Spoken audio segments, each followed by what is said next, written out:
سے کئی صدی پہلے کے جب نہج البلاغہ کو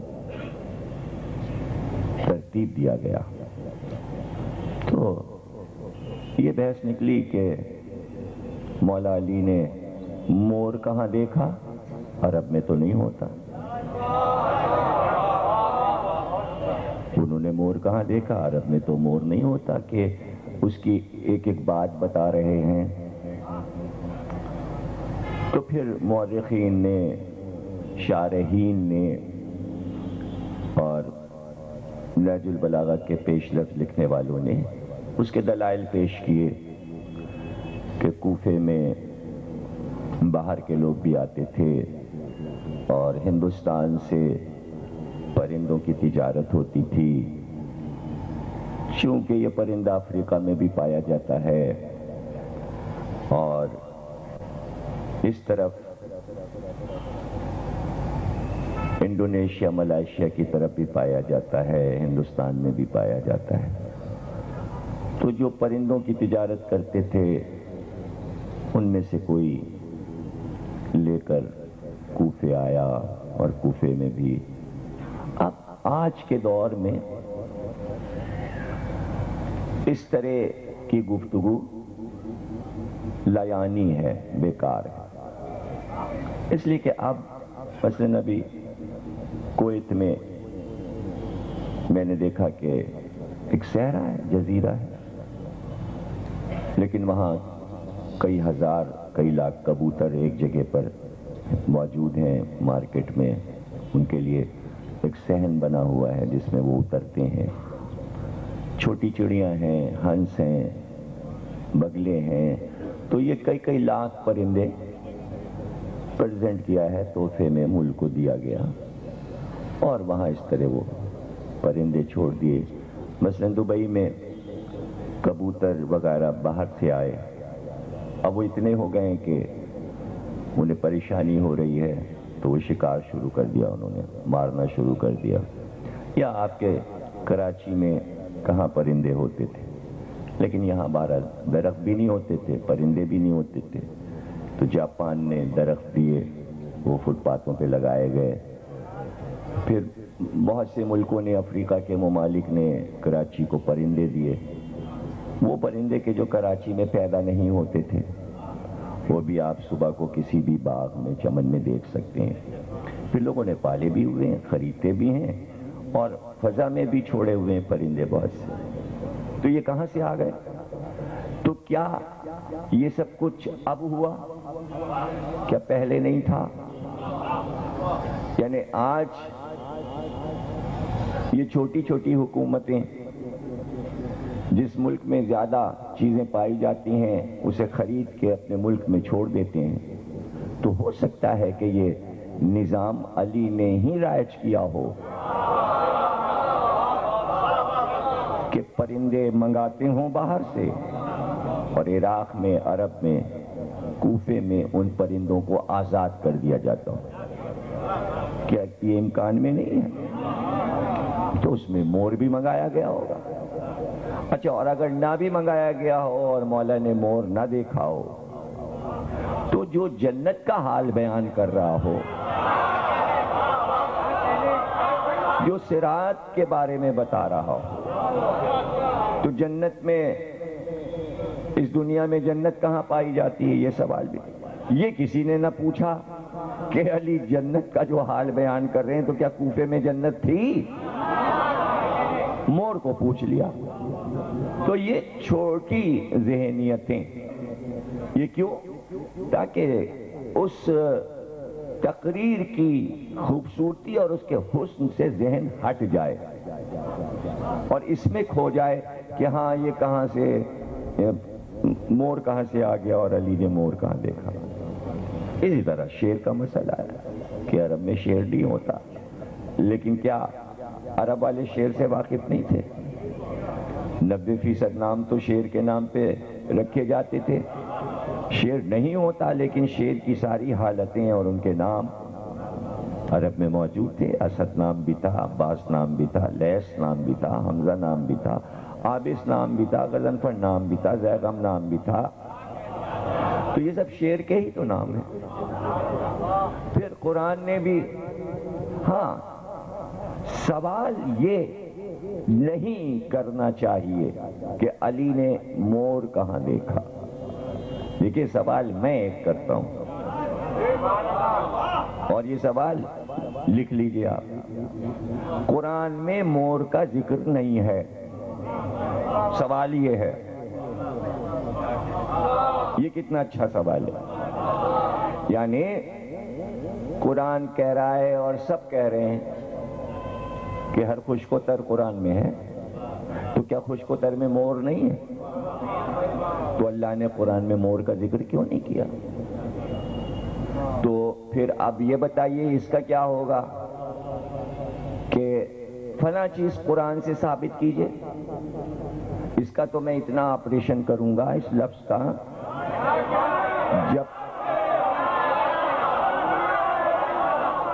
تک کہ شیعہ سنی ذہن میں یہ نہ بیٹھ جائے کہ یہ سوال غلط ہے، طے کر لیں کہ یہ سوال ہی غلط ہے کہ قرآن میں دکھائیے یا قرآن سے ثابت کیجئے، یہ سوال ہی غلط ہے۔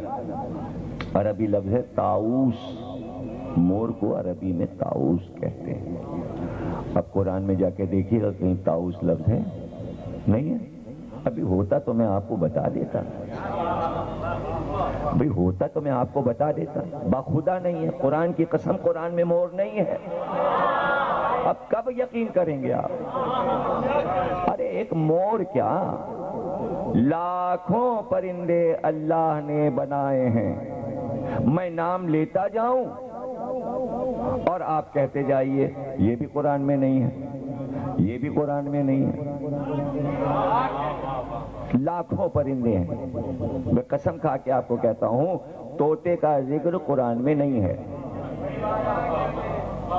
کبوتر کا ذکر قرآن میں نہیں ہے، چیل کا ذکر قرآن میں نہیں ہے۔ تو آپ نے دیکھا کہ یہ ہمارے سامنے کے پرندے ہیں، گھروں میں پالے جاتے ہیں، ان کے ہزاروں واقعات، قصے، لطیفے موجود۔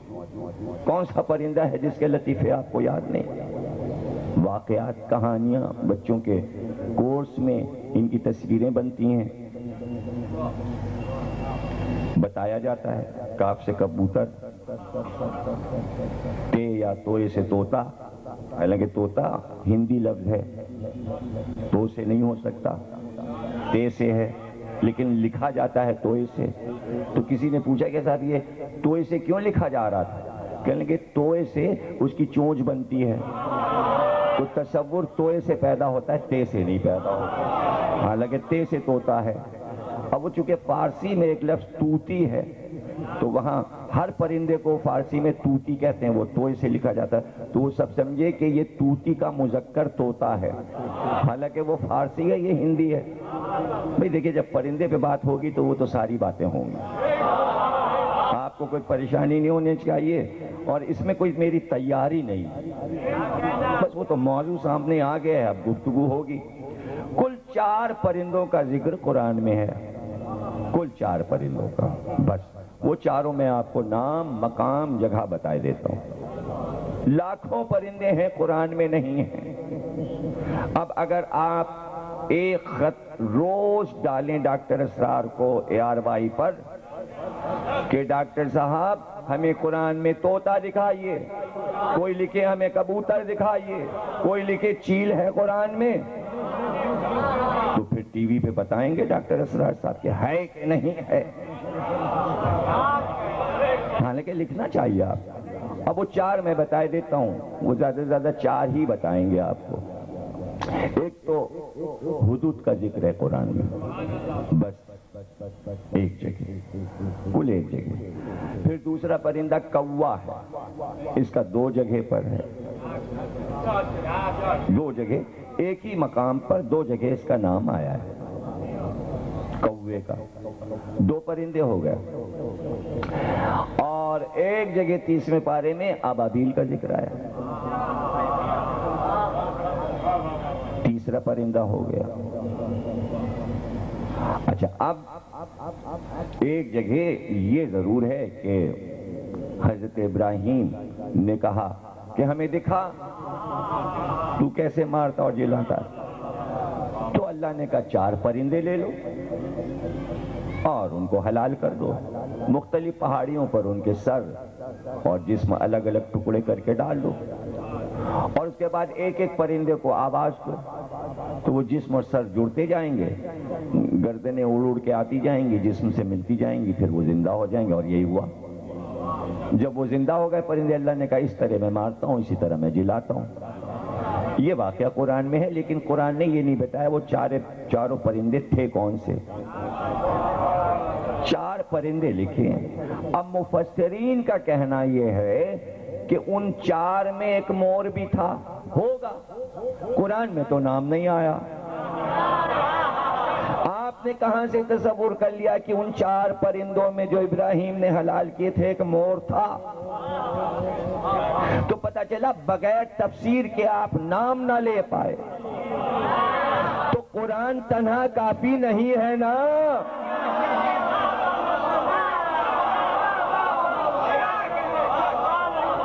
قرآن تنہا کافی نہیں ہے۔ تو بس یہ کہ بھئی تیرن ابابیل، اڑتی ہوئی ابابیلیں آئیں، ہاتھی کے لشکر کو فنا کر دیا۔ ایک تو اس پرندے کا ذکر ہے، اور وہ منطق الطیر، سلیمان کو پرندوں کی بولیاں آتی تھیں، پرندے ان کے سر پر سایہ کر کے چلتے تھے۔ ایک دن ان پہ دھوپ آئی، انہوں نے کہا کون؟ غائب ہوا، آواز دی پرندوں نے، ہدہد غائب ہے۔ تب یہ ہدہد کا لفظ قرآن سے ہی آیا، پوری دنیا میں اس کا نام ہدہد ہو گیا۔ وہ تاج والا پرندہ، اس کا جو میٹر ہے یہ 12 انچ کا ہوتا ہے، اس کی جو نپائی کی گئی ہے 12 انچ۔ کوے کا ذکر قرآن میں، اس کی لمبائی 18 انچ ہوتی ہے، لیکن قرآن میں تو نہیں لکھا کہ کوا 18 انچ کا ہوتا ہے اور ہدہد 12 انچ کا ہوتا ہے، پیمائش تو نہیں لکھی۔ لیکن اگر کوئی پوچھے کہ بھئی ہدہد کا ذکر قرآن میں کئی انچ کا ہوتا ہے، قرآن میں دکھائیے۔ بھائی ہر بات قرآن میں نہیں لکھی، قرآن میں ہر بات نہیں لکھی، کچھ تو ہم بتائیں گے نا۔ ہمارے بغیر قرآن کافی نہیں ہے۔ جب ہمارے بغیر قرآن کافی نہیں ہے تو اہل بیت کے بغیر کیسے کافی ہو جاتا؟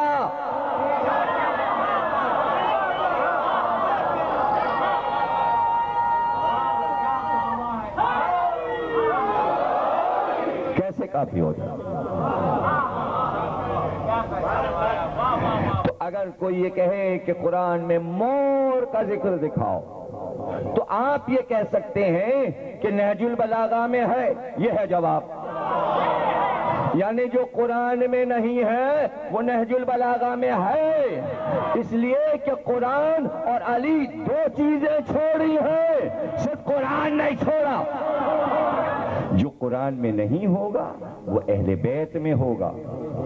اور ایک دن میں مولا کا ایک خطبہ پڑھوں گا، اس میں آپ نے تاکید کی ہے کہ کبھی بھی جب بھی بحث کرو اور موضوع بناؤ تو کبھی قرآن کی آیت سے دلیل دینے کی کوشش نہ کرنا۔ سنیے غور سے، خطبہ سناؤں گا میں نہج البلاغہ کا۔ مولا نے کہا ہمیشہ دلیل میں حدیث پیغمبر پیش کیا کرو، اس لیے کہ آیت اگر پیش کرو گے تو ذلیل ہو جاؤ گے، اس لیے کہ تمہیں نہیں پتا یہ آیت محکم ہے یا متشابہ، تم نہیں جانتے۔ وہ تو مار ڈالا قابیل نے حابیل کو اور لاش لیے پھرا، تب اللہ نے 2 کووں کو بھیجا، ایک نے دوسرے کو مارا، مارنے کے بعد چوٹ سے ایک کوے نے قبر کھودی، کھود کے دوسرے کوے کو گاڑا، تو قابیل نے کہا ہائے میں تو کوے سے بھی گیا گزرا ہو گیا کہ میں اس لاش کے لیے گھوم رہا ہوں، مجھے یہ نہیں معلوم کہ اسے دفن کرنا ہے۔ یعنی کوے نے انسان کو قبر بنانا سکھایا، ایک پرندے نے انسان کو گائیڈ لائن دی، ہدایت کی، تو اس پرندے کا ذکر اللہ نے کیا کہ یہ ہے کوا، یہ ہے غراب۔ اب آپ کو بتا دوں، چونکہ سب سے پہلے قبر بنانے کا طریقہ کوے نے اللہ کے حکم سے انسان کو بتایا، تو اب یہ انسائکلوپیڈیا کی بات بتا رہا ہوں۔ حیرت تو ہوتی ہے حیرت انگیز باتوں پر۔ یہ لکھا ہے کہ اس وقت لاکھوں پرندوں میں سب سے زیادہ تعداد اکثریت کووں کی ہے۔ کوئی یہ کہے میں عالم ہوں، میں تفسیر لکھ رہا ہوں۔ عالم محمد نے کہا کوئی تفسیر نہیں لکھ سکتا قرآن کی، ہم ہیں مفسر قرآن۔ علی نے کہا کوئی ترجمہ نہیں کر سکتا قرآن کا، اس لیے کہ ترجمہ قرآن ہم ہیں۔